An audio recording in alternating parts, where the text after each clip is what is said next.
Before we dive into the next piece, we're going to talk a little bit about generative AI. I'm wondering, Emily, and I'm kind of catching you off guard with this, if you're comfortable just giving an overview. This isn't a technical discussion by any means, but about the solution in DSPM and what it really is doing and what type of visibility that provides to you as a CISO. Yeah, so I mean, it comes down to, if you think about, we talked about discovery first. You have to understand your landscape. DSPM type capabilities can plug into your environment pretty seamlessly and operate pretty seamlessly without performance impacts and all the things that everybody's been worried about in the past, to really do that mining and give you a full, strong picture of everything you own.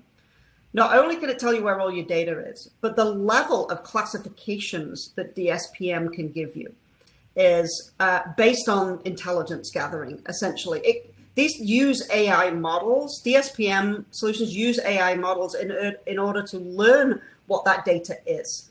PII is easy, right? That's the easy stuff. We all know the string of a credit card and a name, field, and social security number. That's the super, super easy stuff. That's 1% of what DSPM can actually do. It can learn your environment and what is critical to you. And again, to Mike's example earlier with healthcare and life sciences companies, you think about drug trials. How would any system know that it's drug trial data? Well, with DSPM, you get the capability to train these AI models to do very deep classification. On top of that, not only will you then get the discovery side, which is incredible, but you'll get the posture side of it. So if you understand that this is super sensitive data, just as Mike was saying earlier, who has access to it? What level of access do they have? What can they do with that data? Is the data in an environment where it's got a misconfigured S3 bucket that leaves you open to attack? Is it open to the internet? You know, all of this kind of posture related and really true risk quantification, if you like, from looking at the data, where it is, who's got access to it. Now you can really start to make prioritized smart decisions about what you need to fix first, because you've understood what you have, you know the priority of that data, you know what's the most important. You can't fix everything the same. You can't treat all data in the same way.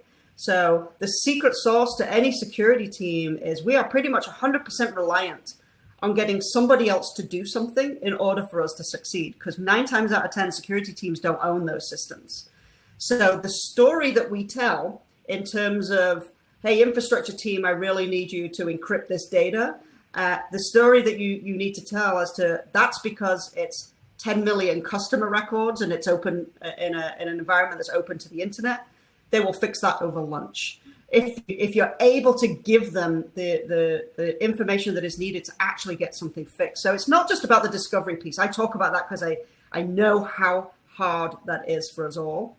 But the posture side of it too, most of that, in my opinion, revolves around not just things that we've talked about in the past, like encryption.